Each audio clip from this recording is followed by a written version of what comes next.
You look at T'Vondre Sweat. I like the kid. I'd like them a lot better, more than anybody did. We had debated that. I thought he was a guy who was productive. I thought he was more disruptive than anybody gave him credit for. Byron Murphy II didn't outproduce him by much in terms of even sack production. He had 5. Sweat had with 2.5. Sweat was getting the job done. Why couldn't you run against Texas? It was because of that wall that was T'Vondre Sweat. He is huge. I understand the draft process didn't treat him tremendously well. But you go back to the tape, people say, well, he's built for 1980. He's another one of those guys. I'll talk about Tommy Eichenberg, built for the 80s. You know, we don't need to stay-at-home type defensive tackles anymore. Last time I checked, they still do run the football. And T'Vondre Sweat did give you some ability to get into the backfield. So when you look at it and you size it all up, I thought at the end of the day, he'd be a third-round pick like Gilbert Brown, who was my comp to him when he came out of Kansas a while ago, right? Had a good career. T'Vondre Sweat was a little early for everybody, I think. For me, though, I like the player. I like what he can become if he stays focused on the attention to detail, stays focused on the job at hand. I think he can be a guy who can help this football team.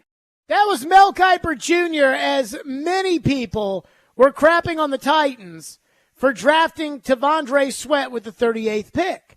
And we have read countless articles of, this college coach says Sweat's lazy. This college coordinator says Sweat does dumb 4-letter word starts with S. This one executive told The Athletic that T'Vondre Sweat will break your heart. All these kind of things. And every time we bring it up, people get mad. Well, finally, there was a scout, an unnamed scout that said something Titan fans wanted to hear. And as soon as he said it, the Titan fans were like, see, Jared, see. According to Jeremy Fowler, an NFC scout on Texas defensive tackle T'Vondre Sweat, the Titans' second-round pick, quote, he had the DUI, but he wasn't falling past the second round. He was one of the most dominant players at the Senior Bowl. Somebody would have taken him. And I think he's contrite about what happened. And Titan fans were like, see, Jared.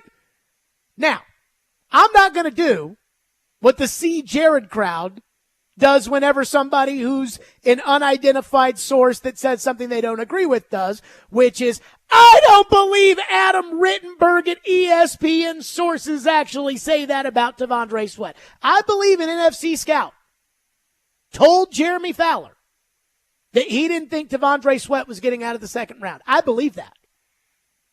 And I do think that helps the case that the Titans didn't reach at 38. But let's not forget, the second round does not end at pick 38. Like, I'm not going to challenge the validity of Jeremy Fowler's source or say that it's impossible to believe, and I'm not going to ignore it. But again, the question is, where in the second round do you make the choice? The Titans in 1996 traded down and then back up to get Eddie George. In the process, they got John Runyon, an all-pro right tackle, with the picks that were acquired from the trade that allowed them to get Eddie George. What happened was they knew how good Eddie George was, and so they moved down when their pick was too high for Eddie George, and then they moved up to make sure that they got Eddie George. So again, let's use the 39th pick, which was one pick after yours. And Carolina traded with the Rams so that the Rams could draft Braden Fisk. Carolina traded with the Rams. Carolina went to 52, and they got next year's second and a fifth rounder in the deal in order to move from 39 to 52. Well, 52 is in the second round. So when that NFC scout is saying, he would have gone in the second round, where in the second round would he have gone? Because the Titans took him at the beginning of the second round, and Carolina got a second-round pick in next year's draft to move back towards the middle to bottom of the second round at 52. Washington at 40 traded 40. Now, they also traded a third-rounder, which you didn't have, but they traded 40 and a third-rounder for 2 second-round picks, 50 and 53. So, hell, even Green Bay traded 41 for 45. So this whole, see, Jared, We had to use the 38th pick on Sweat because this NFC scout says that he'd have been a second-round pick. Doesn't change my stance at all. I never said that you had to wait until pick 106 to take T'Vondre Sweat. My stance is you probably reached by picking him in the early part of the second round. And if you really love the player, you have to know his value, and you need to trade down. Again, my stance was not that T'Vondre Sweat's a bad player. I love the player. I've talked about this time and time again, that when they took him, I'm like, that guy paired with Jeffrey Simmons, I see it. A big man with feet is very hard to find.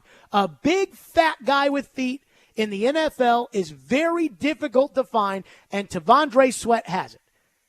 But that doesn't eliminate all the other red flags. And so when an NFC scout says you could have taken him in the second round, that just means that you shouldn't have waited until pick 106. That doesn't mean that you shouldn't have taken the Rams trade. That doesn't mean that you shouldn't have tried to work for those 2 second-rounders to Philadelphia. You probably could have taken them at 50. Again, 41 traded to 45. You could have traded that pick. I will go to my grave, unless Rand Carthon shows me the text message, and I'm pretty sure he never will. But unless, they show me the text message of the GM that said that he would have taken the pick, if you can't show me that, I just think 38's too rich. And many of you don't care about picks that you didn't have. But again, in 1996, they traded down, then they traded back up in order to get Eddie George. With the picks they acquired by moving down and back up, they drafted John Runyon. My stance is that you should have traded down in the second round and drafted the player.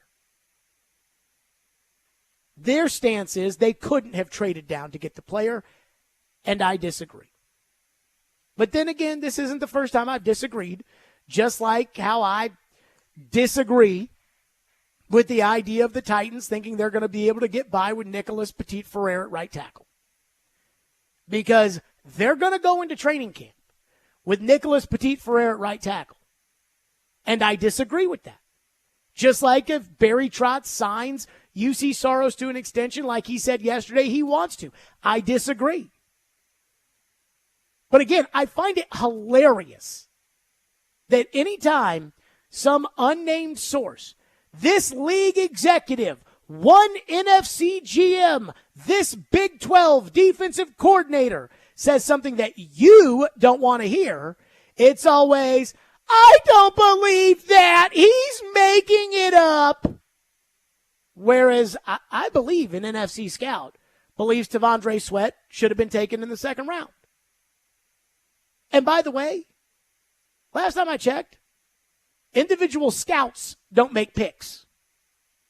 They scout. I'll tell you this right now. Titan scouts did not know the Titans draft board when Floyd Reese was GM. So, again, to say like, oh, yeah, he would have gone the second round. Again, it's a scout. But I'm not going to say he's lying. And again, you want to take him at 50, 52, and add the second rounder for next year, add the Eagles' other second rounder, now we're cooking. Now we're talking here. But I still believe 38 was too much of a reach. 615-737-1025 is our phone number, 615-737-1025. So there is a sentiment from the Titans fan base that I do not share that is really starting to gain steam. So much so that I'm worried that it's going to be a long 4 months.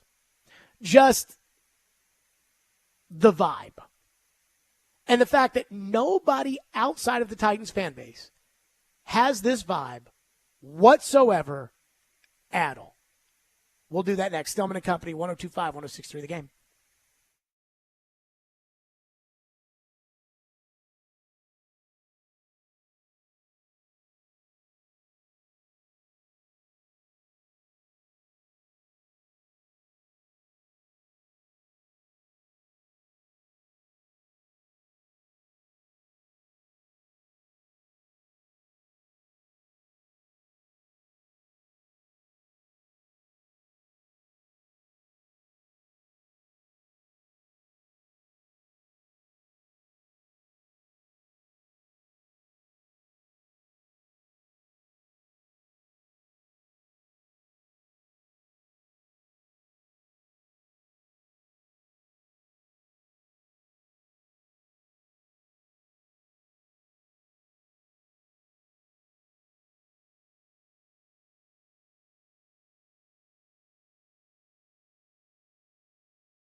Stillman and Company, 1025, 1063, The Game, streaming live on Twitter, Twitch, YouTube, and Facebook live from the Busy Bee Plumbing, Heating, and Air Conditioning Game Nashville studios.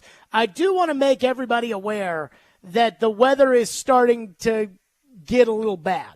That Fox 17 right now has it as a code red weather alert, and that there is a tornado warning for Perry County in Middle Tennessee, southeastern Humphreys County in Middle Tennessee, western Hickman County in Middle Tennessee. Again, I'm just reading the bottom over here. And apparently at 3:56, a severe thunderstorm capable of producing a tornado was located 9 miles northwest of Linden, moving northeast at 45 miles per hour.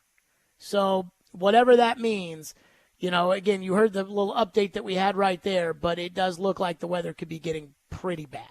So we'll be keeping an eye on that. And if we start to get, I believe it's a tornado warning. That is correct. If we end up getting that, then we will have to dip out to Fox 17's coverage. So I am usually not a favorite of Titans Twitter, but I do think I have the respect of Titans Twitter from this standpoint. I think they know that I love the team and that we all want the same thing, which is we want the Titans to be good. The difference is, no disrespect to Titans Twitter, I live in reality, and for the most part, Titans Twitter does not. Now, there is this whole new thing that is developed with Titans Twitter that is, you know, the Titans really kind of the fringe of the fan base, you know, the base, you know, that's all like, we are so being disrespected and we are contenders and people just don't know it. We're the most disrespected team in the league. And I'm like, disrespected how? Like, what? Do you think you're a 10-11 win football team? Like, do you think this team is capable of competing for the Super Bowl? I mean, this started, I think, 2 weeks ago or last week, I can't remember, when, what's his name, Dane Brugler at The Athletic put out his too early 2025 mock draft, and he took the betting odds to kind of put the teams in order for the picks. And he had the Titans drafting Carson Beck at number 2, the quarterback out of Georgia. And Titan fans were like, why does Dane Brugler hate the Titans? And I'm like, well, it's not Dane Brugler. He's going by the betting odds. But whatever you want. I mean, I think the power rankings came out. The Titans are 28th in The Athletic. Now, I think this was pre-Tyler Boyd, but they're 28th. And Titan fans over the last week and a half have just coalesced behind this idea that their team is a victim, that people don't understand, that this team's going to be good, that you watch, you'll see, you don't understand. Brian Callahan. In fact, Taylor Lewan posted a video to Twitter yesterday in which, honestly, and again, I like Taylor Lewan to a certain extent, I guess, but, I mean, this is the ridiculous Titan talk that I just think, it's just absurd. Boys, I know this is not breaking news. It's been out for a couple of hours, but I've been just thinking about it, processing in my mind how the changing of the guard of the Titans is now so different, especially on the offensive side of the ball. The years of the 3 yards in a cloud of dust, the ground and pound type of mentality where the boys just get after it and break their necks over and over and over again, where we just pray to God Derrick Henry just takes one for 99 yards. Those days are over. Will Levis now has an arsenal, a clip in his back pocket of Calvin Ridley, DeAndre Hopkins, and now Tyler Boyd coming over from the Bengals, being reunited with Brian Callahan. This is a special time in Nashville, Tennessee. It's May. We got all the hope in the world now. People were terrified. Oh, we're going to suck. Oh, the AFC South has all these young, brilliant quarterbacks. Who knows? Will Levis had a couple of good games and he got hurt. Do we really know what we have? Now, the boys are... The boys are going to win the AFC South. They're going to win the AFC South, and they're going to be contenders this year. I'm going to say it now. I walked in the Titans facility just a couple of days ago. The mood through the roof. The vibes through the roof. Coaches loving Brian Callahan, loving Bill Callahan. All the offensive line boys coming up, dapping me up. Hey, how we doing, kid? Good to see you, blah, blah, blah. Talking about how, Bill Callahan, he's the absolute man. It's a beautiful time to be a Tennessee Titans fan. I can't wait for this football season. I can't wait to sit yet again and be a fan and cheer on the boys in Nissan Stadium and watch them kick some ass. Big hugs, tiny kisses. Have an absolute day. Okay. I'm sure that's good for selling hats and T-shirts. I really can't think that he believes that. I mean, again, I love the Titans, and I would love to be wrong. And it should be noted that the winner of the AFC South the last 2 years has been the last place team. Jacksonville was picking 1 in 2022, and they won the division. Houston was picking 2 in 2023, and they won the division. And in the NFL, it doesn't take much to get good. But contenders, winning the South, really?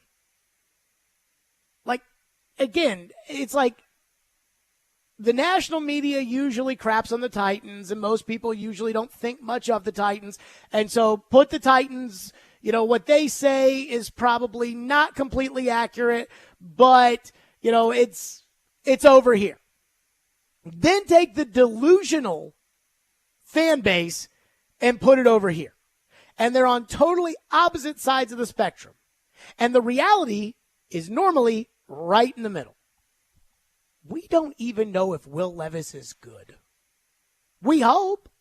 I hope Will Levis is good.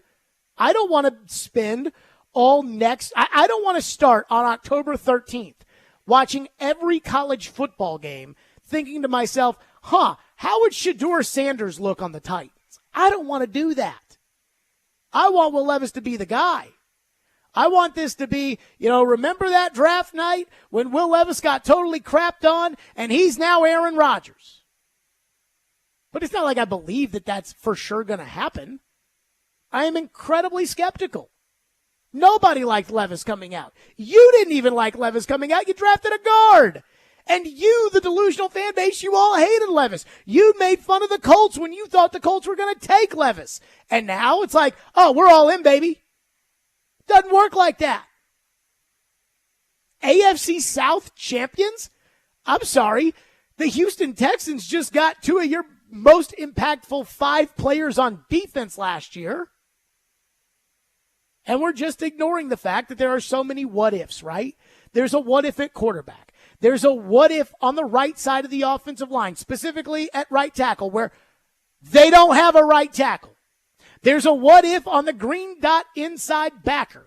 Can it be the 4th-round draft choice that you waited until pick 106 to draft? I don't know.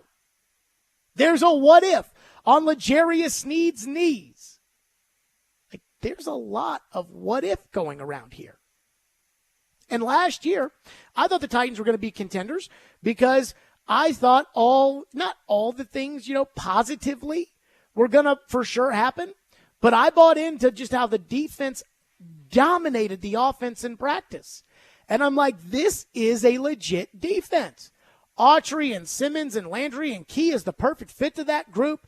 And Disease has come in here. And, he was kind of overshadowed on the bench in San Francisco. And, this defense, they're dominating. Kevin Byard at the podium talking about how they can be one of the best defenses in the league. You got Christian Fulton talking about how he's never been in a training camp where the offense has been dominated by the defense so much. And then the reality was, your offensive line sucks so bad that it didn't matter.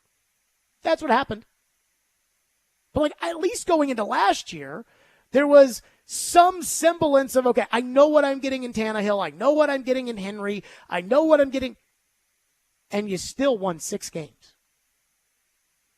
You have no idea what you're getting in your quarterback. And so instead of being like me and saying, I'm right down the middle on this team. I have no expectations for next year. I don't expect to be horrendous, but I really don't know that they will or won't be. This is the verdict year. Can Levis play? We'll see. And if he can't, move on. And if he can, then you've got your quarterback. But I don't know this. That's what the season's for. And for Titan fans to be getting their hopes up like they're going to be contenders or win the division, I'm like, that is reckless. That's crazy talk. Now, do I think you're the 28th team in the league? Probably not. I think there are a lot of teams right now that I'm like, I don't think Denver's better than you. I don't think New England's better than you. I don't think Pittsburgh is better than you. I don't think some of these teams are better than you. But Like, let's not get carried away here. And a lot of you are starting to get carried away. And then Taylor Lewan says something like that. You go crazy about it. Oh, my God, did you hear? He said the vibes in the building are incredible. Oh, my goodness gracious. It's like Buck. I like Buck. I do. I've known Buck for a long time. He started here as an intern. And I kind of look at Buck as kind of, he is Titans Twitter put into one person. Like, his opinions usually are the opinion of Titans Twitter. It's like affirmation for Twitter, right? Whatever Titans Twitter believes, Buck turns around and says. And I love Buck, but it's how it is. And he's sitting here tweeting about how the Titans are the most disrespected team in the league? Really? The most? Did you watch the year last year? Like, this team is planning on starting Nicholas Petit-Frere, a.k.a. PT at right tackle. I mean, maybe you're being disrespected because they look at your team and they say, you guys kind of suck. You lost to Nico Autry and you replaced him with a guy who's 380 pounds. You lost Azeez Al-Shaair and you're replacing him with a fourth rounder.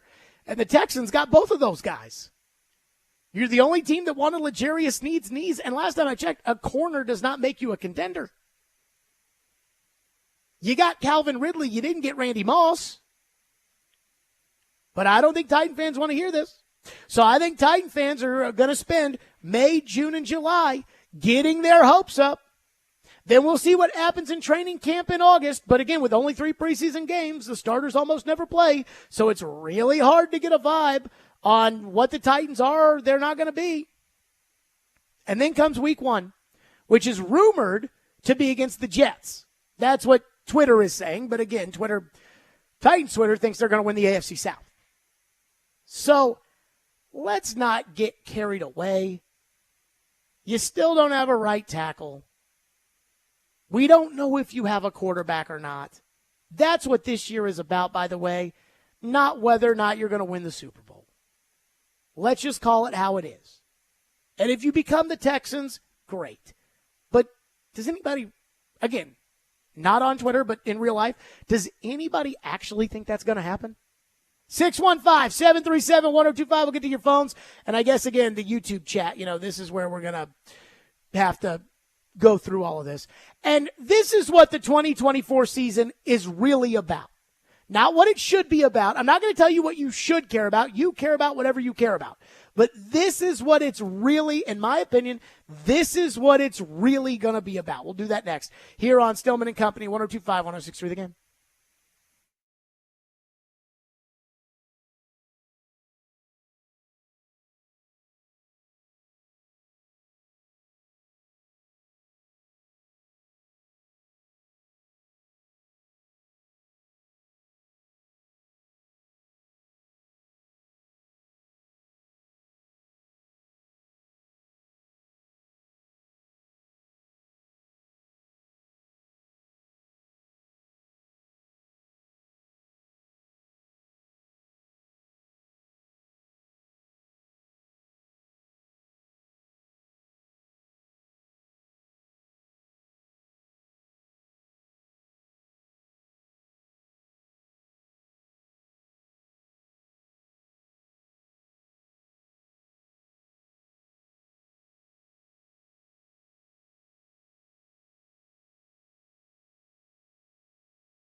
how good he'll be in a different offense, we don't know.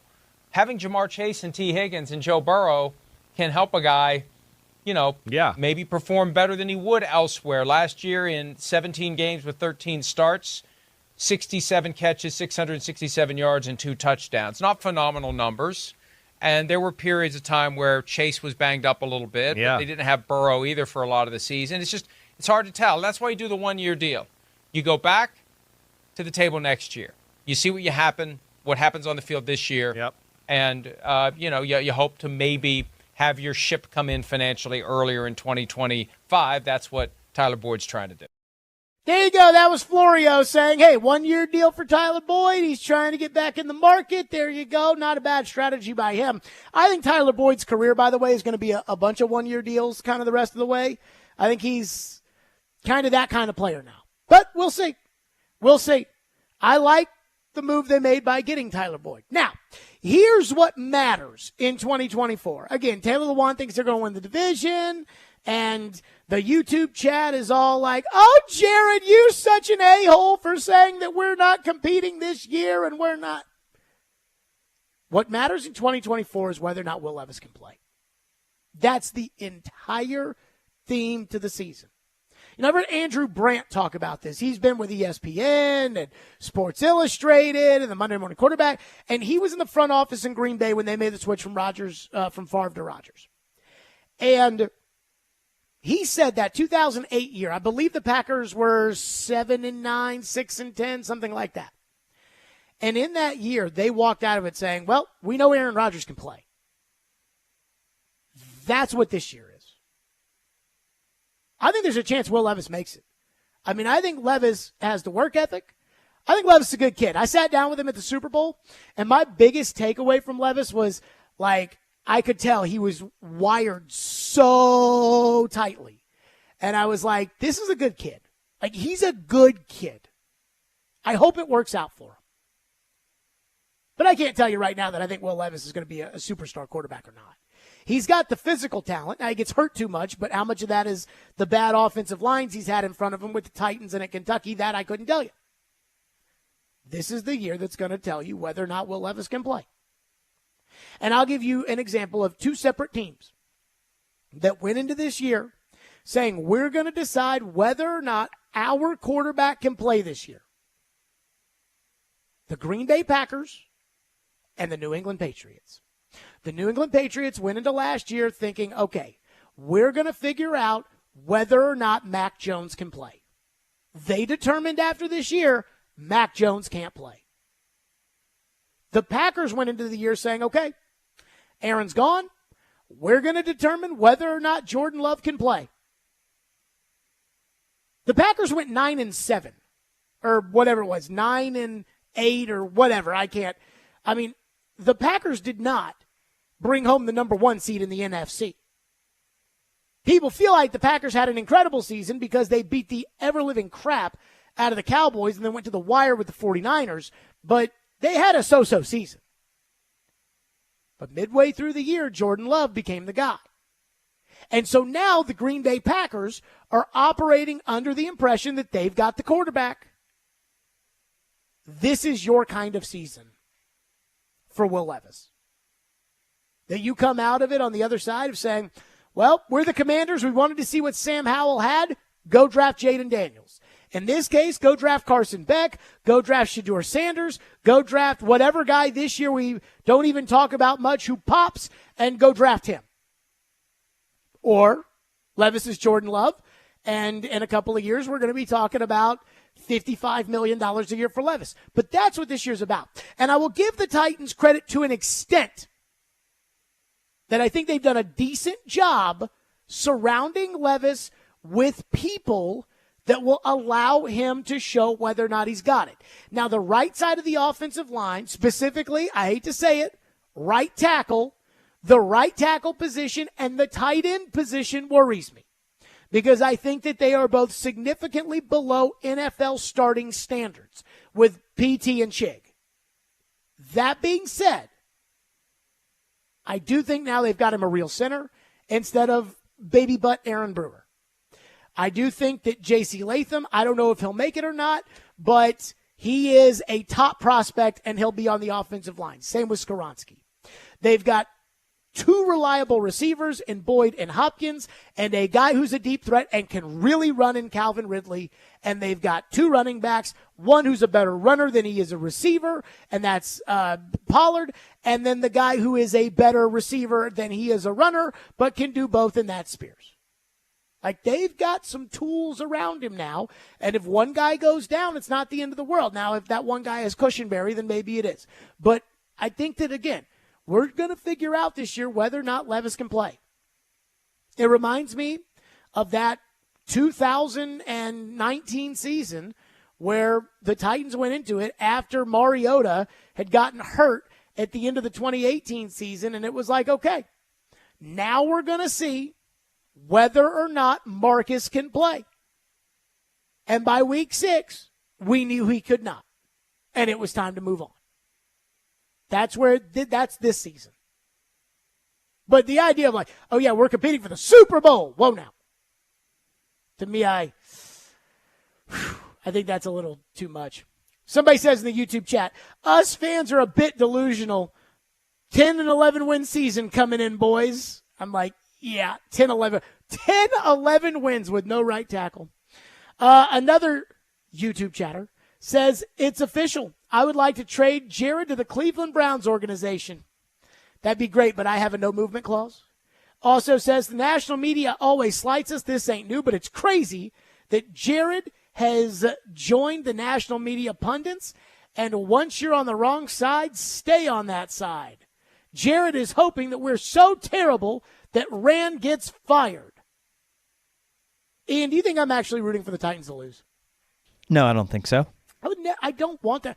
I hate losing. You guys, I was talking to my dad about this. You know, we don't do a post-game show because I don't think that, you know, we have the option of running the Dallas Cowboys and kind of that big 325 game every week.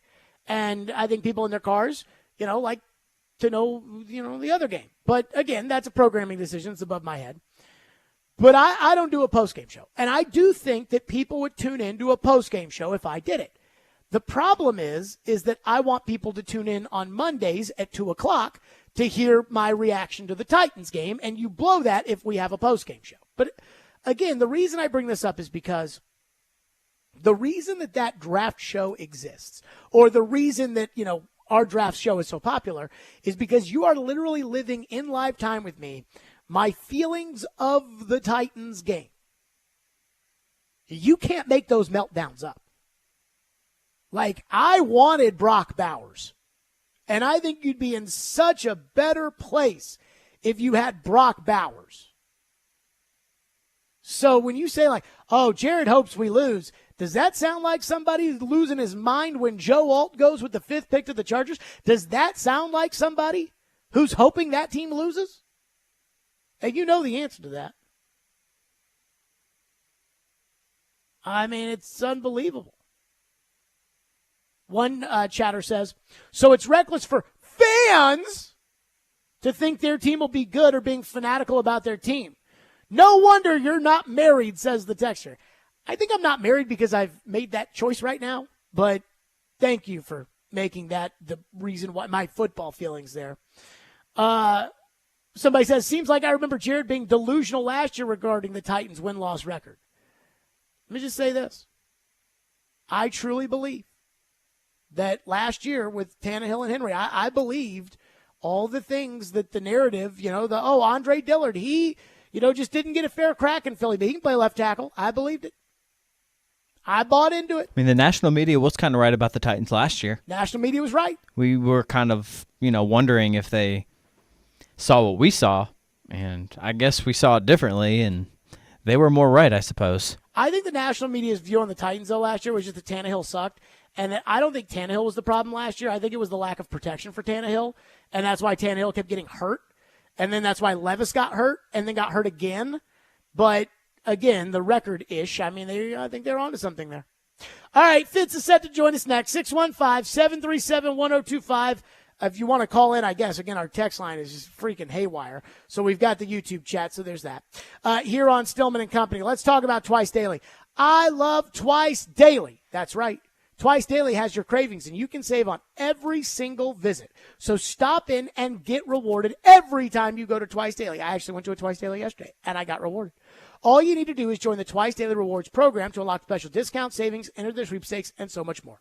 Also, try the new wraps: Italian, ham and cheddar, turkey and Swiss, and Nashville hot chicken. They're all made to order with your favorite toppings, and when you download the Twice Daily app, you can order ahead. Or at Twice Daily, it's snack time all the time. And they've got favorites like chicken fingers, tater rounds, new pretzels, and more. So get into Twice Daily, download the app, get your wraps, get your snacks, and do it today. Twice Daily. What are you craving?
All right, so Stillman and Company here on our program. And, again, we're kind of keeping our eyes on the weather. It's pretty bad. And so if we end up getting tornado watched or whatever it may be, then once that happens, we will – or tornado warning is I think what it is we're looking for here. Then we'll go over to Fox 17. But as of right now, seems all good. We are waiting to be joined by Jason Fitz here on our program. Again, I just kind of look at the Titan fans, and I look at all the – winning and everything else. And Ian, I think that's Fitz buzzing in there. I told him to call the regular phone line there. But I just think that I want the Titans to win. I want the Titans to win a Super Bowl. I want the Titans to spend in free agency. I want Will Levis to be Mahomes. I want all those things. But you're not there. And when I hear people talking about 10 and 11 win seasons, I think you're crazy. And when people in the YouTube chat are all talking about this, the best off season of all time. I'm like, whoa now. Like, I don't even think we have like we're sitting here. I mean, the best offseason of all time? Like, we're giving away awards for that? The Titans don't even have a right tackle. Jason Fitz does join us now on the program here. So, Fitz, Titans fans think that they're absolutely being disrespected by the national media. They think this is a potential 10 or 11 win team. They think they've had the off season of the century. Do you buy any of that? No. I mean, look, I think it's being fairly properly respected. You just mentioned the right tackle as we started talking. And when I talk to other people that just have no skin in the game at all with the Titans and ask them what they think the biggest concern is, the right tackle is constantly brought up. And then outside of that, I think the national media does not see Will Levis the way that fans see Will Levis. And if that's the case, it doesn't matter everything else you do. There's going to be a ceiling in the concept of the AFC if people don't believe that Will Levis is going to be able to compete with Josh Allen, Patrick Mahomes, Justin Herbert. Like, that's the upper echelon of all of it. So I'd say it's properly respected so far. I think there's been some really encouraging moves, and I think there's a lot to like, but it's really easy. I like to apply the same benefit of the doubt across everybody in the offseason. So, like, if I want to look at it and say, well, why would somebody be negative? It's a first-time head coach, so we really have no idea. It's a quarterback that people are still trying to figure out. Like, that combination doesn't get you a lot of street cred. Fitz, one thing that's starting to bother me is I think Bill Callahan's probably a great offensive line coach. And, Rich Gannon came on at the Super Bowl and talked about how, he really worked with Barrett Sims and turned him into a really good offensive lineman. And Bill Callahan's a good line coach, and we know all of that. And that's great. But now every Titan fan is acting as if Bill Callahan's opinion means that everything is going to be, super. Whether it's moving J.C. Latham from right tackle to left tackle, or whether it's, using Nicholas Petit-Ferrer at right tackle, even though he sucked in 2022 and in 2023. I like Bill Callahan. But at the same time, Bill Callahan was a horrible head coach. And so when Titan fans are like, well, Bill Callahan likes him, that just honestly makes me more mad at Titan fans for maybe giving Bill Callahan a little too much grace. What do you make of it?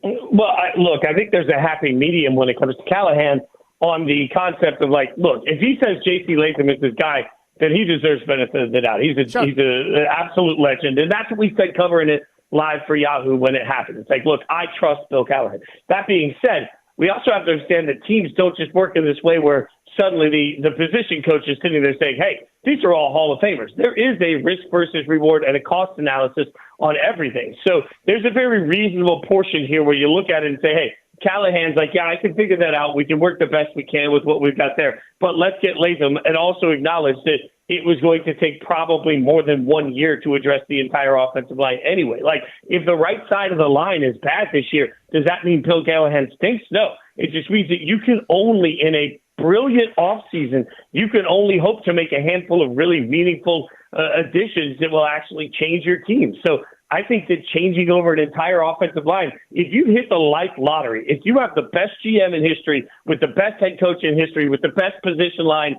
coach in history, I still think it takes 2 off seasons to really address needs on the offensive line. You're never going to sit there where you can say, hey, we can get this whole thing solved in 1 year. It just doesn't happen. So everything you just said, I agree with for the most part, except for the very kind of end of that. And I will say this, you covered the 2016 Titans because you were on the air here when the 2015 Titans, with that horrible offensive line that got Mariota hurt and won 3 games, that team overnight with Russ Grimm as the offensive line coach, and, Mike Mularkey had a very, old school background about the offensive line. They flipped that baby overnight. The difference is where that Titans team skimped because they went out and they got Ben Jones and they drafted Jack Conklin, and where that team skimped was at guard, where they were like, we got to play Quentin Spain even though he's terrible. And they did it. This team is skimping at right tackle. And that I can't get over because, again, the old story of the old man saying, we don't have a right tackle, and it being like, okay, you suck. And that's how I feel that the Titans are trying to skimp at right tackle. And this is where I go back to Jermaine Illuminor or to Morgan Moses or to some of these other guys that aren't Hall of Famers but are legitimate starters in the NFL. You gave $8 million to your second running back. You could have gotten a right tackle. And that bothers me. But I'll say this, and you're right about everything you just said for me covering the team and for your perspective and memory on that. Also, I happen to be a lifelong diehard fan of a team that had no answer at right tackle and decided to let Jermaine Illuminor just walk. The Raiders are in every bit as bad a state at right tackle as the Titans are, if not worse. They're hoping that Thayer Munford, the 6th or 7th round pick out of Ohio State a couple of years ago, can suddenly win the job this year. They have no answer at right tackle. Why? Because they knew Illuminor was no good, so they let him walk. And then they turned around and said, hey, we can't find that right tackle that we need in this year's. It's just not there. This is an exact point to what I was making earlier. The Raiders wanted to address right tackle. It just wasn't there. So their decision when it came to what to do with the offense, with the draft for them, is they realized that by the time they were drafting, there wasn't a guy that they felt was plug and play to right tackle available. So they went with Brock Bowers. And in the second round, they take somebody they're moving over to guard. It was just, this is one of those moments where we can all want to live in the Gulch. It just doesn't mean that we can afford to live in the Gulch. The Raiders looked around just like the Titans have looked around and said, man, the free agent market doesn't have a right tackle that's there for us that we believe is even serviceable. The draft didn't play out in a way where we could suddenly address all of those needs. So we're just going to have to swing and hope that you can get a right tackle next year. And that's just part of this long-term team building process that I'm becoming more and more convinced we forget about sometimes in not just in media, but also as fans, that a good GM, love it or hate this statement, a good GM is supposed to be building not just for now, but also in 3 to 5 year windows. You can't overspend for mediocre quality in a position just because it's a position in need. Oh, I think you absolutely can in free agency, but the difference is that I don't believe in the cap and you do. Jason Fitz is our guest on the program. I mean, I would argue this, I think the Titans are overspending at Calvin Ridley. I think they're overspending on Chidobe Awuzie. I think they're probably overspending, on Lloyd Cushenberry. I'm fine with the overspending to bring in solid starting players because that's what it costs in order to bring in solid starting players. Yeah, I just don't think there was a solid starting right tackle that was worth overpaying for. I mean, again, we'll come down to if I had to make the choice between overpaying for Jermaine Illuminor, and I apologize because he's a really nice dude, but if I had to make the choice between overpaying for Jermaine Illuminor or just saying, screw it, let's see how right tackle goes this year, I would take the latter of the two. No. Yeah, I mean, that's what my team is doing, and I support it. I'm like, yeah. We've seen the revolving door that is Illuminor. And the hard part is everybody looks at the PFF grades, and the PFF grades and things like that are smart parts of conversation. But what they don't take into account is any of the context of the way the play calling's adjusted to make that offensive line, have a better chance to be successful. That's something that 2 years ago, again, I'll go back to the Raiders because of my fandom. 2 years ago, that offensive line graded out really well, and fans were shocked when none of those guys were given big money contracts. And then a year later, those guys are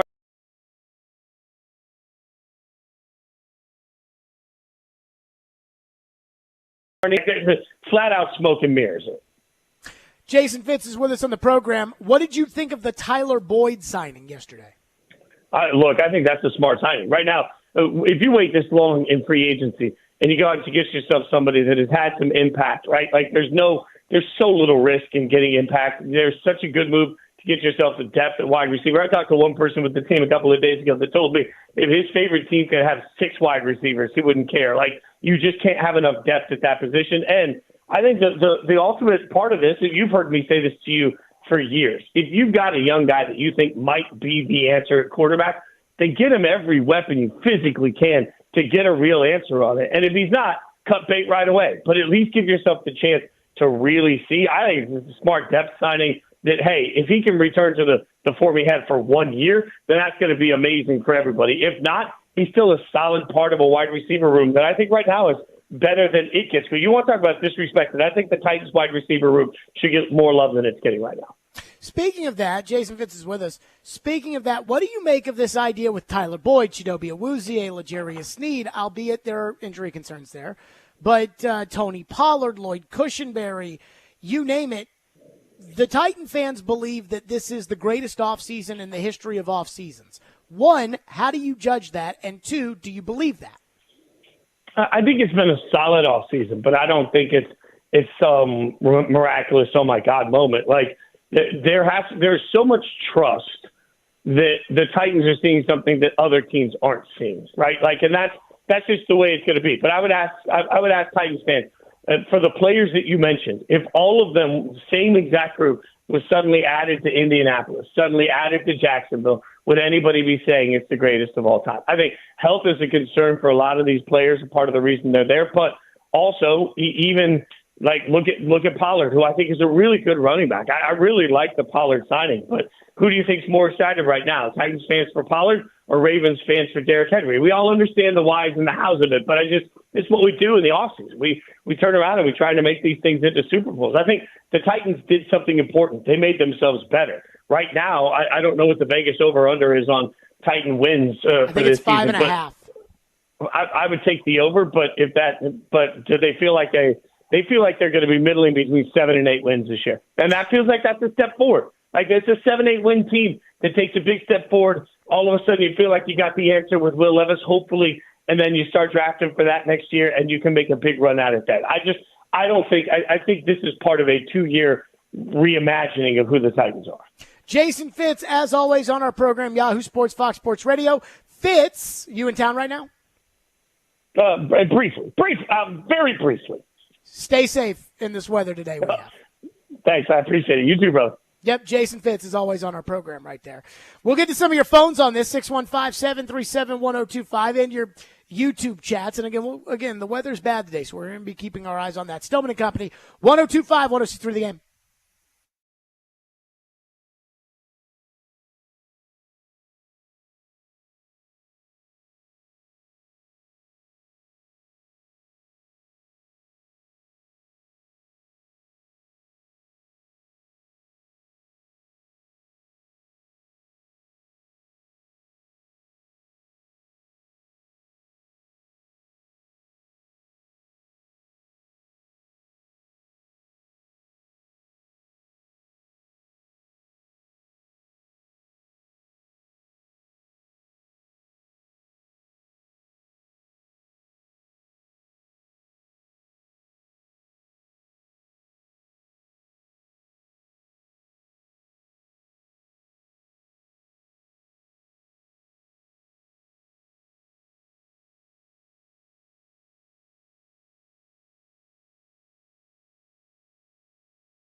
Somewhere south of Kentucky is Tennessee, and that is where Tyler Boyd will be heading. He was close to Kentucky and Cincinnati, and after an extended stretch on the open market, he signs a 1-year contract with the Tennessee Titans. The deal is worth up to the most underappreciated phrase in all of contract reporting, up to $4.5 million, which means it's actually worth significantly less than that, and he might have to cure polio to get the full $4.5 million.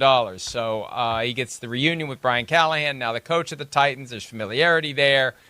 And this is like OBJ, like we're waiting and we're waiting and we're waiting, and there's a point where no amount of waiting is going to make a difference. I just got to call the ball. I got to sign a contract, and I got to move on with my career. Yeah, that's right. I mean, the guy that I'm sure wanted more money than this realized the market's not there. Okay. I got to give Rand Carthon credit. By the way, that's Florio and Sims. I got to give Rand Carthon credit on the Boyd deal. I think he fills a need that they need. I think it's good. If you're not going to get a real tight end, I think it is good to wear out the slot receiver. Boyd can be that guy, and at up to $4.5 million, which means it's not $4.5 million. I think there's great value there. So who knows? Maybe they played a little bit of a risk here waiting for it, but I got to give them credit. And this wasn't an absolute have to have it. There's nothing they can do if they don't get it, like DeAndre Hopkins last year. This was, I think, calculated on their part. Of it. We like Tyler Boyd, but let's see. And then I think they brought in Zay Jones just to make it be known to Tyler Boyd that they were serious. And Tyler Boyd ends up signing the deal. I got to give him credit there. Kyle has been waiting patiently. Our phone lines are driven by WilsonCountyHyundai.com. Kyle, go ahead. Hey, guys, stay safe up there. I heard it's getting bad. So, well, I'm the biggest Levis supporter. I know this just confirms that, hey, he's going to get every chance to succeed this year. Right tackle, I'm with Fitz. We just got to wait and see what happens. A lot of teams have areas. I know right tackle is really important. I was with you on the tackle. But we just have to hope and see if maybe he can develop into someone better than what is on the street to overpay for. I agree. We just have to hope and pray at right tackle. Thank you for your call. And unfortunately, I'm sick and tired of hoping and praying on the offensive line. And now Fitz was crapping on Jermaine Illuminor. I like Jermaine Illuminor. Again, I don't think he's like a superstar, but as like a 1 year, hey, like I need you to play right tackle, I like him. And I was pulling for Morgan Moses, who's been the Ravens' right tackle. Again, the Jets got him by swapping spots in the 4th round. Like, again, for a right tackle. And even though I heard Paul say today that it's going to be PT, Jalen Duncan, and Jalen Duncan is horrible. I mean, I don't want to knock the kid, but he freaking sucks. And this idea that he doesn't suck is just pure garbage. I mean, he's as bad as Dillard was last year. Like, that's why they kept swapping him and Dillard in for each other, because it was like, man, they equally suck. So once I get fed up of watching this guy, I'm going to go to the other guy just in hopes that the other guy plays better, even though the other guy is just as bad as the other guy. So forget about Duncan. He stinks. And then this Leroy Watson, I've never watched him play football. He's played in 7 games, and he hasn't started in the NFL. That's what you want to put at right tackle? And what I think's going to happen is I think at the end of the day, I think Dylan Radins is going to be the right tackle of the Tennessee Titans. I really, truly believe that. And Radins wasn't horrible last year. The problem with Radins was the penalties. When he got moved to right tackle, he was okay. He wasn't good. But the penalties, that was, dude, you got to stay onside. Like, you cannot just hop off early. But then as soon as Brian Callahan gets there, he's like, we're moving him to guard.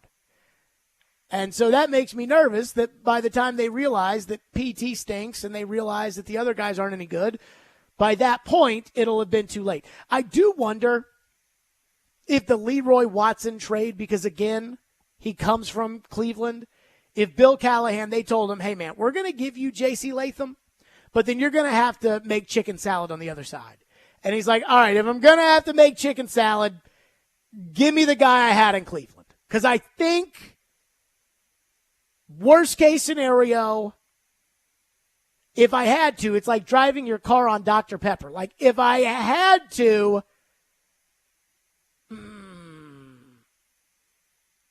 I think I could. The text line or the YouTube chat's moving so fast I can't even keep up with it. Ian, I did not know this many people chatted on the YouTube chat during the show. Well, to be honest with you, I think some people have picked up the YouTube chat a little bit more. Reading because it's all just pop, bang, bang, bang, bang with all these chats. And I'm reading some of them. Well, some of them are yelling at each other. So that happens a lot. It gets a little confusing in there. But, I mean, someone's like, I'm not dismissing the coaching aspect like Jared is. First of all, I'm the one who brought up coaching all last year, and Kaharski was like, you're making too big a deal of the coaching. And now Kaharski's like, we need to give the coaching the benefit of the doubt. Probably because Paul's now friends with the coach. But then he was friends with the coach last year and carried his water for him, so who knows. But at least on the Tierre Tart story, he did woof. But I also, I've always said this, coaching is more important, or playing is more important than coaching.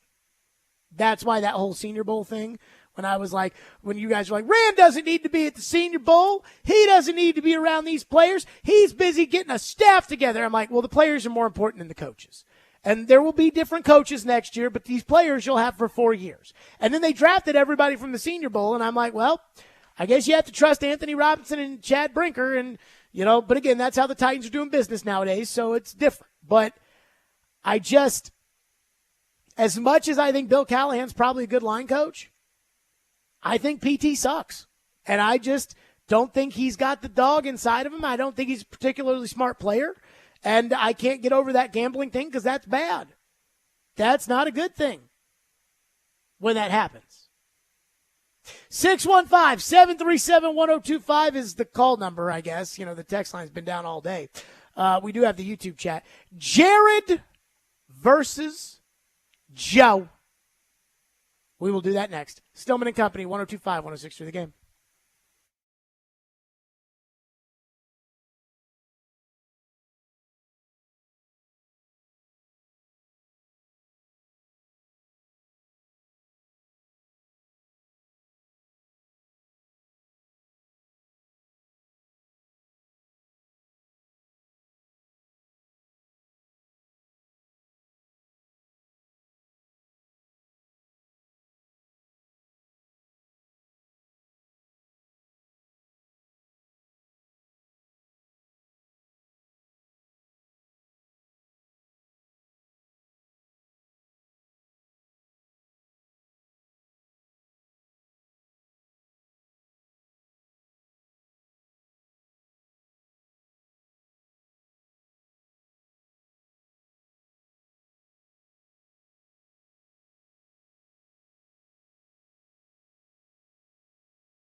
Stillman and Company, 102.5, 106.3 The Game, streaming live on Twitter, Twitch, YouTube, and Facebook Live from the Busy Bee Plumbing, Heating, and Air Conditioning Game National Studios. We are following the storms, and if it gets to a tornado warning in our area, we will go to Fox 17's weather coverage. Everybody be safe out there for that. It is 5 o'clock on a Wednesday. Caroline is here. Caroline was the one who alerted me to our lack of a text line today, and so I've been Still not working? Nope, I've been using the YouTube chat, and I got a good one for you. Alex says, Jared, why are you writing off Petit Frere and Chig like they're bums when they had good rookie years and Vrabel misdeveloped them because of his ego? Why am I writing off PT and Chig like they're bums? I wonder why. Is what it is. But also, we talk about what he did in his rookie year. What did Nicholas Petit Frere do in his rookie year? He stunk. Also, I got a bone to pick with you. Okay. You're picking your bones with Paul Kuharski, writing it's too early to write off Nicholas Petit Frere, and Traylon Burks is your example. You said Traylon Burks has done more in the NFL than Nicholas Petit Frere. He has. And I'm writing him off too. Has he? Sure. Like what? Like Traylon Burks was actually good in some of these games. Like didn't place a bet at the Titans facility? That's also a good thing that he didn't do that. And it's a bad thing. It's a good thing that he did that do PT did that. I mean, again, Burks was good in let's not act in like the Green Bay game, the Cincinnati game, the Philadelphia game when he got decapitated and caught that touchdown pass and held on to it. I mean, there was at least a little bit of hope. PT, the hope was after the first year was like, well, he sucked, but it maybe having the first year under his belt will be good for him having the experience. And then he was horrendous last year when he got into games. They both haven't done anything. No. My point is that Burks has done more. By a centimeter? Yeah, so I would say that PT has done 0 and Burks has done 0.5. Okay. But again, my point is That's this. a very strong argument. My point is this. I'm writing Traylon Burks off, and by the way, so is the Titans. Like, they're writing him off. I'm writing him off, and he's done more than PT. So that's why I can write off PT. But the arguing is for Joe, so let's do it. Jared versus Joe. Jared Stillman versus Joe Rexrode. Now on Stillman and Company. On ESPN. 102.5 The Game. Jared versus Joe is presented by Pella Windows and Doors of Nashville. Caroline. Well, let's just go ahead and come out the gate swinging. Joe, you go first. Is it too early to write off Nicholas Petit Frere, a.k.a. PT? Yeah, I'm listening to you guys talking about it, and correct me if I'm wrong. Isn't Jared a big PFF guy now? Doesn't he cite PFF numbers now? I'll let you use PFF. Go ahead.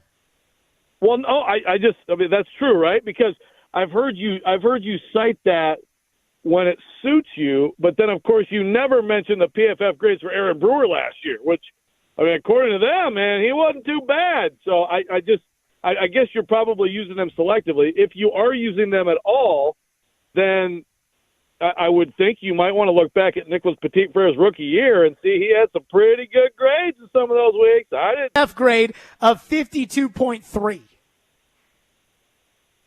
What, this last year or the year before? The year before. Last year was 35.5. He gave up 11 pressures on 66 snaps last year. He was bad last year. I'm not arguing otherwise. I'm also not disagreeing that the gambling is bad. However, even ups and time on the field and all that stuff, and just the bleep show that everything was in general, and what I thought I saw as a somewhat talented player when he was a rookie, again, ups and downs, some good weeks, some bad weeks, definitely got worse late. I feel like he was banged up late rookie year, but I don't remember for sure. And all of which comes around to, give me the exact question, Caroline. Is it too early to write off Nicholas Petit Frere? Yeah, like to write him off like he's a guy who has no chance. Jared, let's remember that Jared wrote off Dylan Radins as a complete nincompoop, couldn't possibly take a snap in an NFL game, and now he's like, actually, I kind of like Dylan Radins. I'd rather have him. Whoa. No. I did not say I like Dylan Radins. So rare. I did not say like Dylan Radins. That is a stretch. I think Dylan Radins is better than PT, which is more about PT than it is about Radins. But it does represent some change, some shift in what you think of Dylan Radins. You know why? Because he has gotten better. He's not very good. He has gotten better. I'll give you that. He has gotten better. Okay. But he still sucks. If you could acknowledge that happened, which, by the way, we can go back on this a couple of years, Caroline. I know you remember this, when Jared was like, someone is a rookie. He's no good. There's no chance to ever get better. Well, you already been proven wrong on Dylan Radins. Yes, it is too early. I said he was a bust, and you said it was too early to call him a bust, and he's definitely a bust. What? That whole Radins thing about him getting better, that was me calling him a bust after his rookie year. You said it was too early to call him a bust. Well, he is absolutely a bust. But the point is, you said he can't get better. He has gotten better. Now you kind of like it. But he can't not be a bust. He's a bust. Okay. You can call him a bust. Let's all Do call you him think a bust. Dylan Radins is a bust? Right. He's still on the team.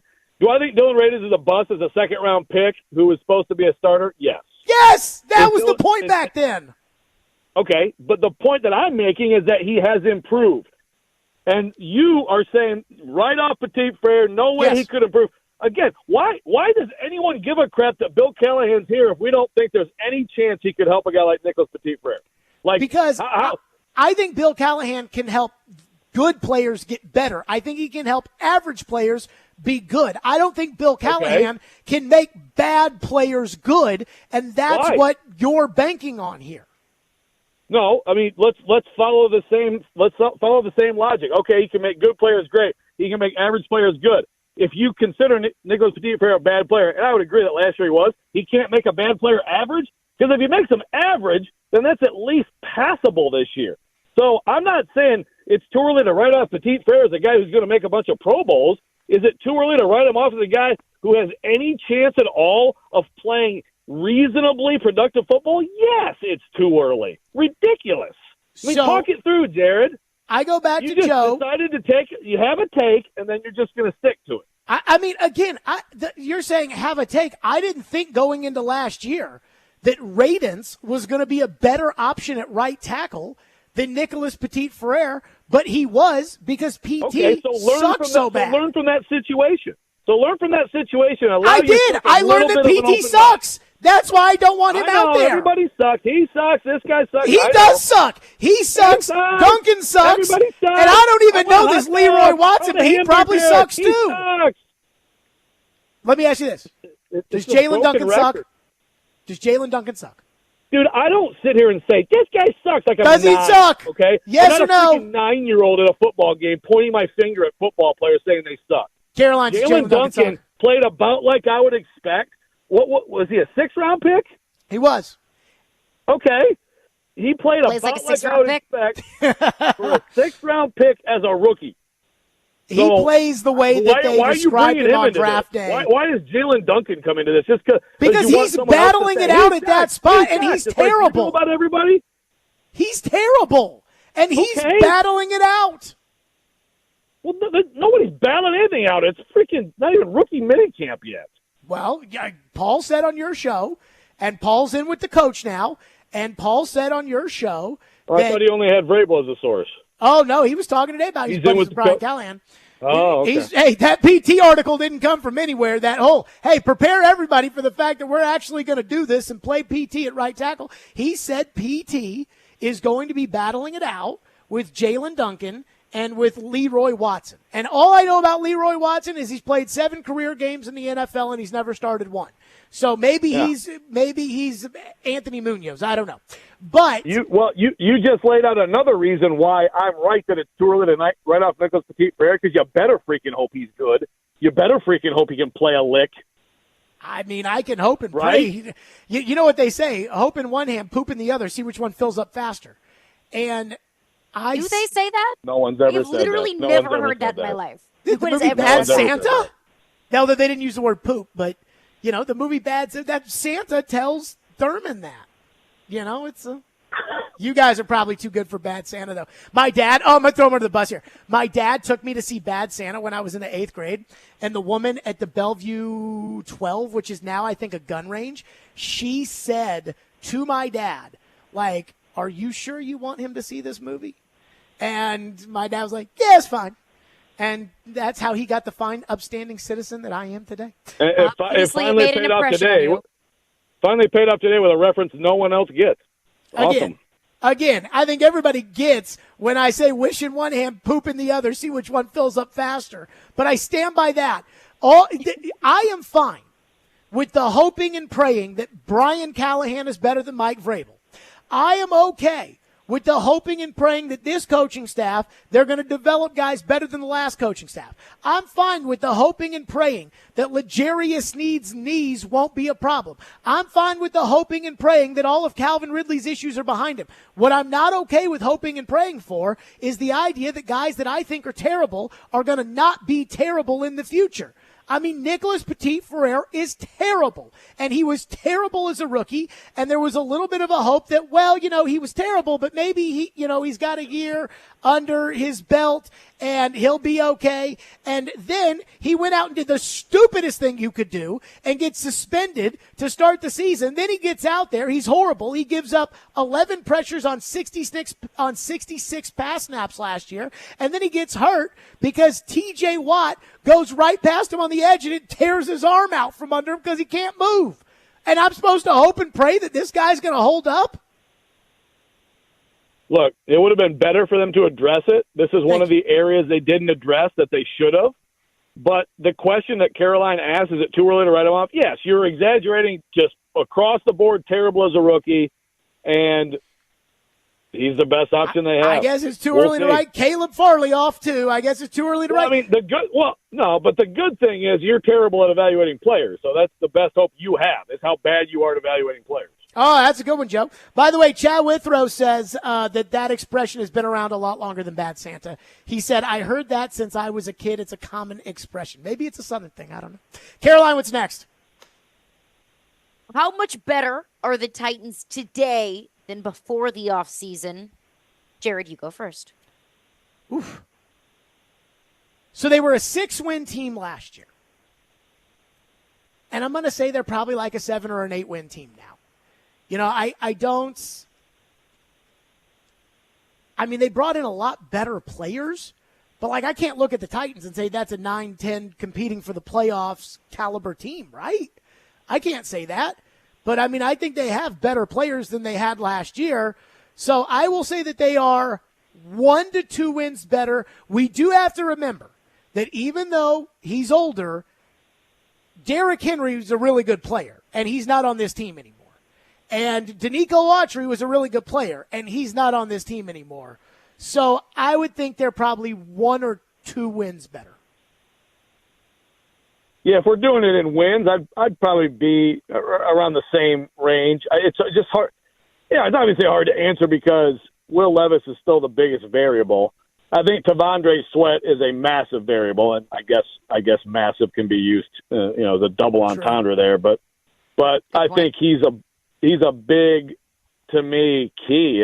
If he's going to be what they hope when they stuck at 38, I think they've gotten tremendously better on paper at cornerback and really quite a bit better at receiver. I'm with you on Derrick Henry. I like their running back situation. Cushenberry is definitely an upgrade. Latham is obviously a huge key. The thing is, you look at their schedule, and it's also, again, if we're doing this by just bottom line, it's not a great year right now to be playing the NFC North. It would have been great 2-3 years ago, but the NFC North really has one gimme, which is the Vikings, I think. And then, I guess we don't know what the heck the Bears are going to be, but the other two teams are pretty good. So you go through the schedule, and I've started to do that a little bit just because, the schedule release is coming out. And, yeah, it's hard. I can talk myself into 9. And, look, if Will Levis is going to step into becoming a standout quarterback and they're going to keep him upright, then, okay, we can talk about a little bit, maybe pushing for a playoff spot. But, yeah, I'm probably about the same. I'd give him 2 more wins right now. I just, like, there are so many better players on this team than there were last year. I mean, like, just looking at the wide receiving core or whatever. But then at the same time, it's like, but Derrick Henry is really good, and he's not there last year. And I wasn't a huge Aziz fan by any stretch. Autry's a huge loss. Autry's a huge loss. I wasn't a huge Aziz fan, but he did literally play every snap almost on defense. Last year they had 2 safeties. This year they have 1 safety. Like, I mean, it's hard. And the other thing, too, they won 6 games, and Tannehill won 3, and Levis won 3. But if I had to bet my house on winning 1 game with a replacement-level team, like if you gave me the Vikings and you told me that I had to bet my house today, because Levis could be good. You know, I'm right there in the middle with him. And you had to tell me, okay, you have to bet your house today on Tannehill or Levis to win that game for you. I probably would say Tannehill. But the other thing that comes up in this when we talk about them being a better team is they're certainly not better if Levis gets hurt again. And instead of Tannehill going in there against Jacksonville, it's going to be Mason Rudolph. So, but the Titan fans in the YouTube chat say this has been the offseason of the century. So I don't know what to make of it. Of the century. Oh my God, they've already sent it down to the trophy shop to get a plaque and everything all made up. Who knows? Okay. More Jared versus Joe to continue next. Stillman and Company, 102.5, 106.3 The Game.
Jared versus Joe is presented by Pella Windows and Doors of Nashville. Caroline, go.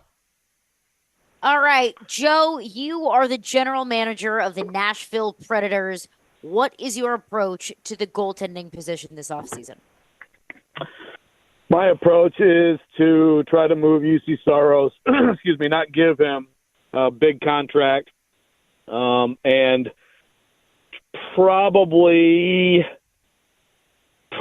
try to sign an upgrade over Kevin Lankinen for next year. I think one thing, if I, as Barry Trotz, if I do that, there are definitely some veterans in this locker room who are going to be upset and who think that this team wasn't far this year, and how are you going to take away the franchise goalie and all these things. I'm hoping to wow them with some more transactions in the summer that's going to strengthen my team. But I think that you probably have to upgrade over Lankinen. I do think Lankinen might be attracted to a shared situation with Yaroslav Askarov next year, but I think you have to upgrade there if possible and do that, a shared situation, maybe even a starter with Askarov getting 35 games or something next year, and try to do the, you don't want to throw him into it too quickly. But then it has nothing to do with UC Saros. He's fantastic. I think everybody on this station this week has made that point, right? That any move in this regard is purely about asset management, purely about the salary cap. And for me, there is some concern also with him that at 29, the way he plays, the athleticism he relies on, that maybe he ages out a little faster than some goaltenders do in this day and age. And I just think it's the smart move. And obviously I'm putting a lot of eggs in the Askarov basket, not Askarov, as Jared says incorrectly often. As Trotz does. It's what? Trotz says it. Well, Poyle said Carrier, so. Yeah. It is Carrier, isn't it? It's Carrier. Johansson. It's Brian Carrier. Johansson. Saros. I have noticed today, Jared, that you've stopped finally because we shamed you into Nicholas Petit Ferrer, like he's a Ferrari. So that's good. We're making progress with you. But it's Askarov, and I'm putting a lot of eggs in the Askarov basket. And you know what? You got to roll with it and go get some forwards. So I think that Willie Donick convinced me on your show, Joe, the other day that what they need to do is they need to re-sign Saros for more money. They need to play him less, and they need to have Askarov be the backup for 3 years.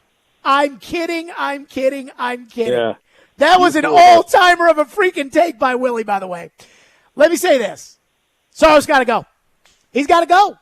I mean, at the end of the day, the reality is his next contract will cost more money than he's making now, right? Like that is undisputed.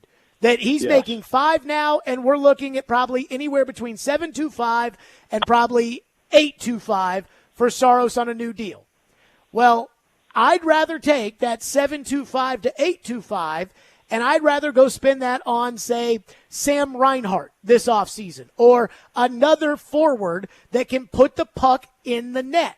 Or if it's two forwards that are not great, but they're solid, and I'm paying them $4 million each, then I'm taking Saros' money and I'm giving them that, and I'm paying Askarov $900,000, and I'll go out and get Cam Talbot, and he can split with Askarov, and that can be my goalie combo, because I can't win in the playoffs with UC Saros. And if I have to pay UC Saros more money, that means that I'm going to still get the 2.44 goals per game that I'm getting now unless I draft a superstar.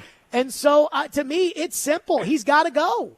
I mean, you cannot keep doing the same thing over and over and over and over again. That's what, in all seriousness, soured everybody on David Poyle, was that David Poyle kept doing the same thing over and over and over and over again. You can't do that. And so if you re-sign Saros, Mike, you're going to be doing the same thing over and over and over again. You're going to lose playoff games. You're going to be sitting there saying, well, it's not Saros' fault that they couldn't score in the playoffs. And it's like, you're right, but you got to take that money and you got to put it on offense, and you got to do it better than Matt Duchene. And if you do that, you got a shot. But the other thing, too, that I can't get over is I mean, did they take this kid 11 overall to never play? Because when Willie's like, he needs to sit the bench for 3 years, I'm like, when they drafted him, was it like, yo, this is a 10-year project? Because that's what you're telling me. And I'm not interested in that. I mean, at some point, he's got to play. He's had 2 years in the minors. He's dominated this year. It's time to play. So the one thing I'm worried about is I think Joe's right. First of all, and Caroline, I don't know how you feel. I think you agree with us. Yeah, I think that they should move on from Saros in the offseason. It doesn't make sense. You're going to Penix and Cousins yourself if you do both. I think this is going the other way. Like, I take Trotz at his word yesterday when he's like, I want to get something done. I think this is going the other way. I'm not convinced of that, but, I think we'll see. I think that another team could get in there and still make it happen. But obviously he was less effusive about Askarov yesterday, and Askarov has struggled a bit here down the stretch and in the postseason. So they put stock into that. It's like yesterday talking about Phil Tomasino. They're talking about, we hope we see it in this series. I mean, they put stock in what these guys are doing right now in these games that count big in the AHL. So, they may be looking at a significant step back next year if they do this, and a lot of people would be unhappy about that, but I still think it'd be the right decision. That being said, I think that Andrew Burnett, I mean, I don't want to say he's done with Tomasino, but after hearing Andrew Burnett talk about Tomasino, I was like, yeah, I don't think Tomasino's going to make it. Same with Cody Glass, by the way, after listening to Andrew Burnett talk about him. But I think this is going the other way. I think Trotz is going to re-sign Saros, and I don't want him to. Well, Willie and Derek told me today, well, is he good? Then sign him. Like, if it was that simple, we wouldn't be in this mess. But it's not that simple. It's not about UC Saros. It's not about how great he is. It's not about how good of a person he is, because he is. It's not about him. It's business. Well, I can't win with him. Like, I don't win with him as the goalie. So if I I will dispute that when you say you can't win with him. I mean, if you're I know, Joe, you're the definition of you can. No, but you don't. Right, but you're saying with him. He does. Yeah, he doesn't deserve. He was bad in the bubble series. You can win a Stanley Cup with UC Saros with the right team. Yeah, you can win a Stanley Cup with Aiden Hill with the right team. Okay, I just want to make sure you said you can't win with him. That's not true. I'm not saying the league, can't win with him. I'm saying the Predators, can't win with him. Are the Predators not playing right now because of the goaltending? What's that? Are the Predators not playing in the playoffs right now because of the goaltending? No, but if I pay Saros more money, that means that I cannot spend that money that I am paying Saros on forwards. On a goal And the Predators are not playing in the playoffs right now because they couldn't get the puck past the third-string goalie. I agree with that. I'm 100% with you on that, which is why I would move on from Saros. But to say that you can't win with him, I don't think is fair. Well, I'm saying the Predators. Because, again, signing him would mean paying him more money.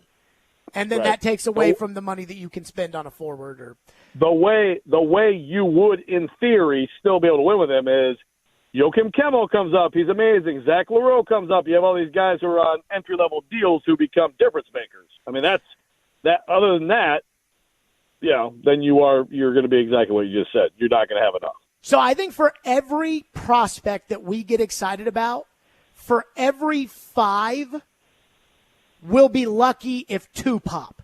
So, like, in this early wave. That's high. I think that's high. You're probably right. It may be more 1 out of 5. And so right now, Evangelista has made it. Like, he's the first guy that has cleared kind of the barge. And Evangelista is a good, young NHL player. But all these other guys, like Tomasino and Parsonen and Kemmel and all those, like, we're still very much wait and see. And, like, I don't think Tomasino's going to make it. I don't think Cody Glass is going to make it. I don't think that, what's his name? Parsonen's, I don't think he's going to make it. So it's like, okay, maybe Kemmel makes it. Maybe Molendyke makes it. But it's going to be, like, a lot of these guys are going to fail. Even though they're high prospects and high picks and everything else. Like, that's the reality of rebuilding with prospects is that it's hard for me to envision that 4 guys are going to pop right away. You may get 2 to go with Evangelista, like one other guy to go with Evangelista, and you still need veteran NHL production if you do that. Caroline, what's next? I can't write PT off yet. Maybe I'm such a sucker. I just can't quite do it yet. So Joe wins this week. We don't have a 4th thing? Oh, shoot, my bad. What are you doing, Caroline? My bad. We talked so much about the goalie. Let's have a Jared feels better about himself question. My bad. We talked so much about I was the all ready goalie. for another question. By the way, I am do another- disappointed in Caroline for not writing PT off. I don't care that I lost. I'm mad about the PT thing. I don't know how much you guys have to watch to know these things. It's like, well, he's only stunk for 2 years, so maybe he won't stink in year 3. It's like, why don't we get Traylon Burks the same? Right. Again, there's zero nuance. There's zero acknowledgement that he didn't stink every snap of his entire career up till now, but sure. He stunk most I want to hear this last topic. Yeah, I do too. Okay. Apologies for jumping the gun there. We enter overtime. Mitch Marner, should the Predators be in the sweepstakes? Jared, you go first. No, I think he's a loser. I think that I've been thinking a lot about this. I think there's something toxic with him in the city of Toronto, and he's from Toronto. And I just think that the rest of that team looks at him like he's a wiener. And I don't think that, first of all, he's already making you not about call him a wiener. I said I think that team thinks he's a wiener. Look at how they talk to him on the bench. Yeah, don't say wiener. What's that? Don't say wiener. Why not? Just I don't like it. Okay, so I've already lost anyway, so who cares? So he's making $10.9 million. He's making $11 million.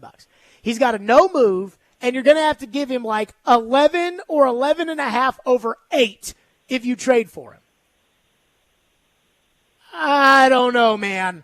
Like, he reminds me a lot of Matt Duchene. Now, he's better than Duchene. He's significantly better than Duchene. But he reminds me of Duchene, you know, a high pick and a big name and a couple of all-star appearances. But deep down inside, he's kind of phony. And I would rather not go after Mitch Marner. Yeah, I'd have to agree. And I've read every word I can find on him in the last few days, and believe me, there's been a lot of words written about Mitch Marner. And, yeah, the teammates, the way they talk to him on the bench, that's a little glimpse. Some of the stuff he says, that's a little glimpse. I do think it might be good for him to get out of there. Agreed. And I think he's a tremendous talent, but also, and this is a great point Willie made when he was in studio with us. Look, he's not a goal scorer. He's a creator.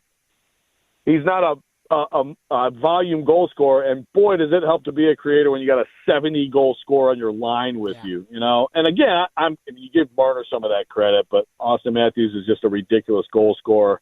I just think it'd be too much of a risk, and you might be signing up for, like, the Duchene thing was obviously a much shorter term, and it wasn't like some toxic situation. It was just a frustrating situation.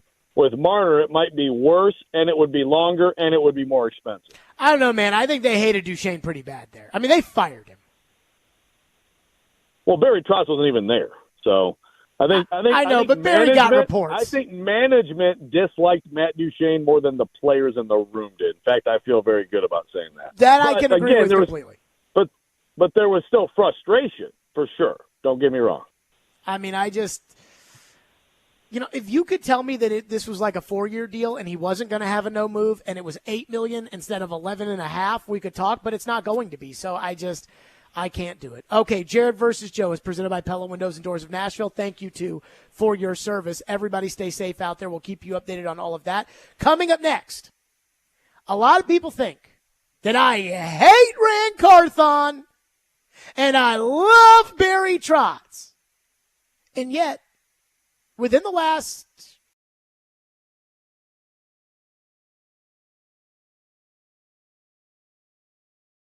coming up next, Stillman & Company, 102.5, 106 for the game.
Well, I can't do anything till July 1, really, but we'll be in talks. I'm sure it's not going to be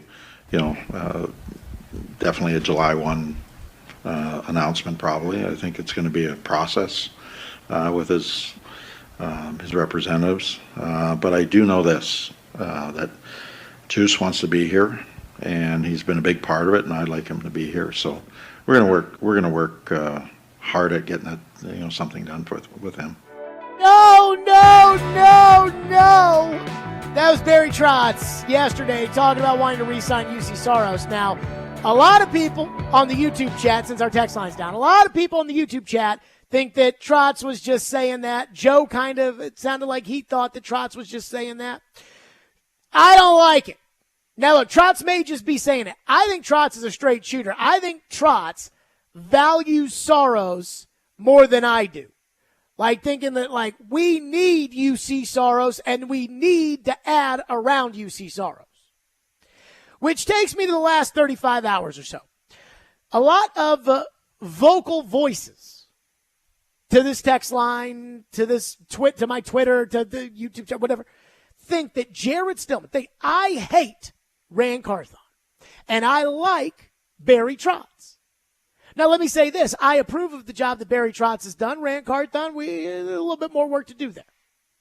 But at the same time, I've always said it's not personal, it's personnel. People, oh, no, it's personal. You hate Rand, you this, you that. No. It's always about personnel.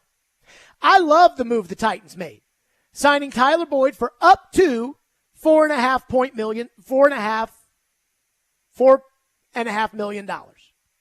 I love that move.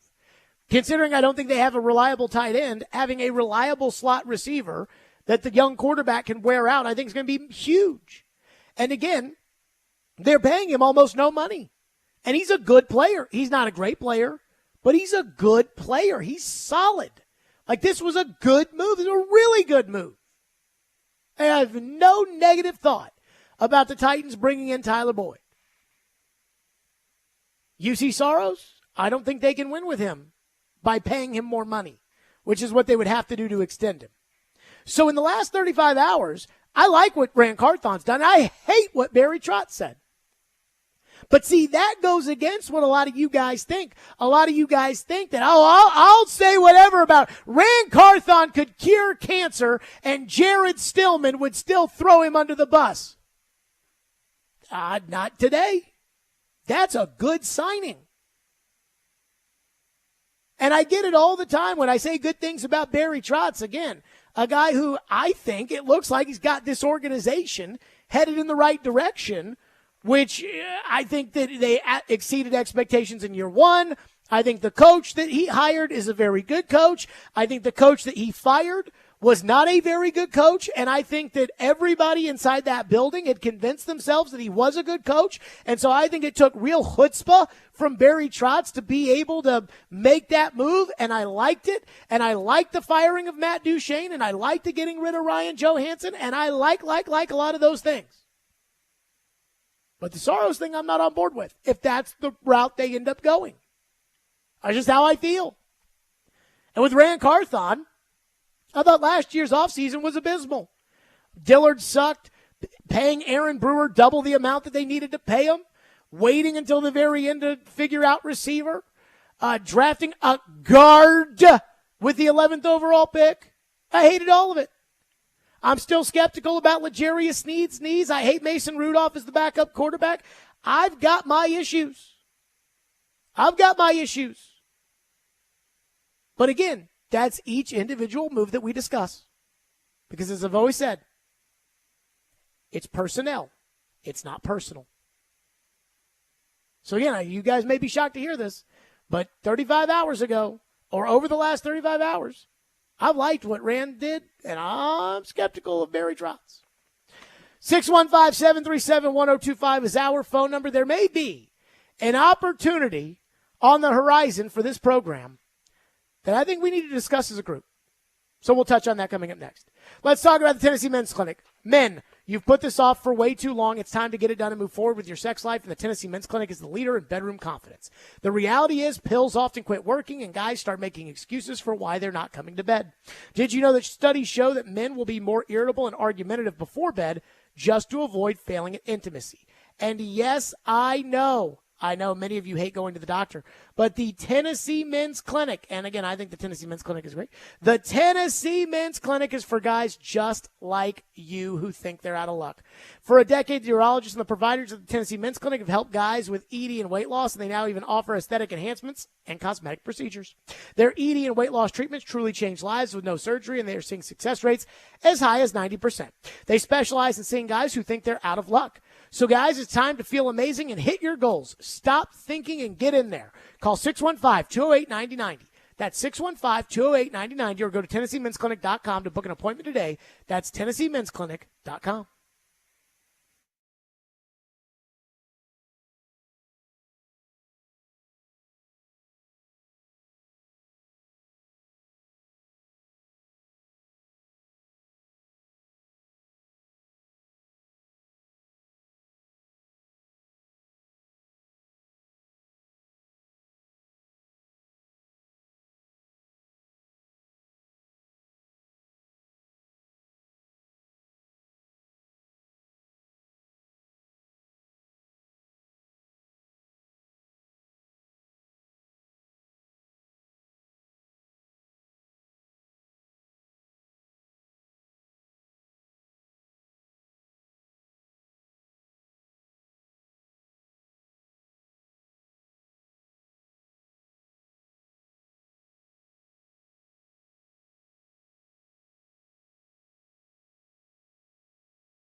Stillman and Company, this is the final segment of the show today, and I did have a topic I wanted us to discuss as a group. However, as of right now, there is a tornado warning in Murray, Williamson, Marshall, and Rutherford County.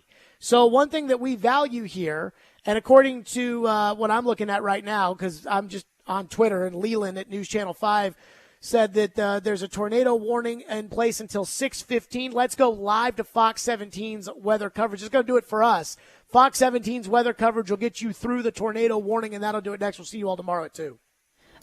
So we will continue. We will stay with this storm here and continue with it with the storm in Murray County. So once again, if you're joining us, a tornado warning, confirmed tornado is being tracked in progress right now around Lacey, along I-65 in Murray County. This started, or at least started to ramp up intensely around Columbia and has picked up in intensity here.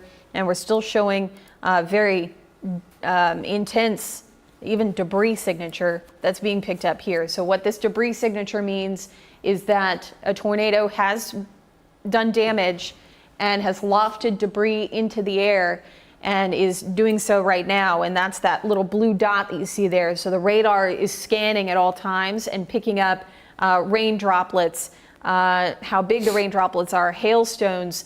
What this can do is pick out where we have meteorological or non-meteorological things in the air. So it's picking out, this is not rain, this is not hail, this is something else that's non-meteorological, which would be tree branches, siding, shingles from structures. So that's how we know that a tornado has done damage and is in progress at the moment as it continues to push through Murray County. Now, these storms are not moving very fast. They're moving at about 35 to 40 miles per hour. So on one side, fortunately, it gives you a little bit more lead time. But unfortunately, on the rain side of things here, this will lead to flash flooding concerns with very heavy rain that continues within this storm. So here, once again, right around Lacey, along 60. This is right along 65 right now in Murray County, and getting ready to push more into Marshall County here shortly. Here's the county line, 431, and here's southern Williamson County. So folks in southern Williamson County, northern Marshall County, need to be paying very close attention to this area as this tornado continues. The tornado in progress. Katie, they're talking about a tornado emergency now coming out for that confirmed tornado in Murray County. Okay. So yeah, just very strong. You got to be in your safe place if you're down there in Murray County, the Lacey area, Lee's Corner, Lively, Riggs Crossroad, any of those locations. Also into southern portions of Williamson County as well, Duplex, Kirkland, Arno. Thompson Station, I think it should go south of you, but might not be a bad idea. You are included within that tornado warning. It does look like the actual tornado is going to be a little bit south of you when it keeps on pushing off to the east. But still seeing a good debris signature right here too. Still those blue pixels that Katie was showing you just a second ago when we look at our debris tracker. So we can still see that debris that's being lofted up in the air from this tornado. And now our radar computer still has that rotating cylinder on it as well, indicating some strong rotation with that storm. And I've been seeing some pictures on social media, and it does look, I mean, it looks like a pretty good tornado that's on the ground. So yeah, you gotta take it seriously, because this thing is on the ground and it appears to be doing some damage too. I briefly saw too, Brett, we have our little rotation detection here, weak to strong. I saw a little bit of yellow, the extreme scan just from that last scan here. So very serious, very destructive storm here on the ground in progress in Murray County. This is the latest scan coming in from our from Velocity, and it is looking as intense as ever as it continues over 65 toward Lee's Corner and Rally Hill. If you are in these communities here, we need to make sure that you are in the lowest level of your home, away from windows. Rally Hill to Lee's Corner, Joe Brown Road, Kendron Road, Flat Creek Road, Bear Wallow. These are all spots that are in immediate danger from a tornado that is in progress right now, passing over 65, Murray County, northern Marshall County, and into southern Williamson County. Okay, quickly here, we do want to, looks like the power's out here in Metro Center. So this is just outside our station, and severe thunderstorms rolling through downtown Nashville as well. These are non-tornadic storms here in Nashville, but they are doing quite a bit of noise here just in and around Metro Center as these storms come pounding in. I want to go back though to the Murray County tornado, where tornado emergency now has been issued. So the confirmed tornado is right here. And again, the tornado emergency for Murray County is in this bright pink box. If you're watching in any other location besides Murray, Marshall, southern Williamson County, this is the only tornado warning that we have at the moment. I want to confirm that. Just zoom back out. So we are looking at heavy showers and thunderstorms that are moving through downtown Nashville, north of Nashville, through Hendersonville, Gallatin, torrential rain. This will all lead to the potential for flash flooding. So we do want to note that the tornado emergency is for Murray, southern Williamson, northern Marshall counties. This is the only tornado warning that we have, because I know there are a lot of other locations that are seeing some wild weather right now. I do want to stress that this is the only tornado warning that we have, but it is a very serious situation that is starting to unfold with now a tornado emergency for folks in and around northern Marshall County, Eagleville in the path of this storm. This is going to be getting close to Almaville, Kirkland, Arno. These are all places in southern Williamson County, out towards even Arrington, right on the edge of this tornado emergency. Eagleville included in that tornado emergency.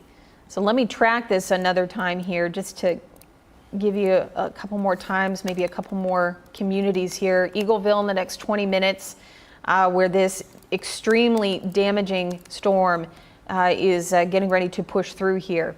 So we do continue to track. Boy, and with each scan, it just keeps getting worse.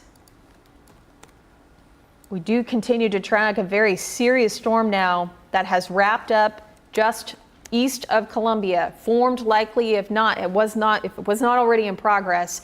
It really began to ramp up over Columbia and is now starting to push more out of Murray County. We're on the other side of 65 now, right on Old Brown Road, or I should say Joe Brown Road, Rally Hill, Lee's Corner, Lively, Bear Wallow, all spots that are in immediate danger and an immediate path of a very destructive tornado, which has now been upgraded to a tornado emergency. That's the highest level of tornado warning you can get. Tornado emergency, you can't go higher than that. So again, a very serious situation for folks in and around these locations here, from Lee's Corner to Bear